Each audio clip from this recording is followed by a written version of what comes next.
Dear student अस्सलाम वालेकुम। जैसा कि आज हमारा टॉपिक है हाइड्रोजन। हाइड्रोजन एक सिंपलेस्ट गैस एलिमेंट है जो कि 1766 में कैवेंडिश ने डिस्कवर की थी। कैसे डिस्कवर की थी?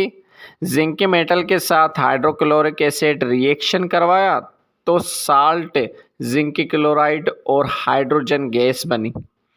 अब इस पर हाइड्रोजन नेम जो है वो लेवाइजर ने रखा, क्योंकि जब इसको ऑक्सीजन के प्रेजेंस में बर्न किया जा रहा था तो ये वाटर बना रही थी।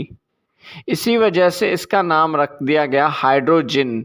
हाइड्रोजन ग्रीक वर्ड है जिसकी मीनिंग है वाटर प्रोड्यूसर, क्योंकि ये वाटर प्रोड्यूस करती थी जब ऑक्सीजन के साथ रिएक्शन करती थी। ये वाहिद हाइड्रोजन एलिमेंट है जिसमें न्यूट्रॉन नहीं होता। इसमें जस्ट एक प्रोटॉन और एक इलेक्ट्रॉन होता है।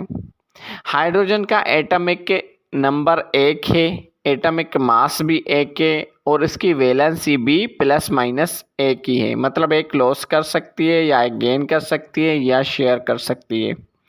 और वाहिद हाइड्रोजन पहले नंबर पर एलिमेंट है जो कि सारे यूनिवर्स में ज़्यादा मिलने वाली गैस है। ज़मीन पर नहीं, सारे यूनिवर्स में, सारी कायनात में सबसे ज़्यादा मिलने वाली गैस कौन सी है या मिलने वाला एलिमेंट कौन सा है? हाइड्रोजन है। ये था इंट्रोडक्शन ऑफ हाइड्रोजन।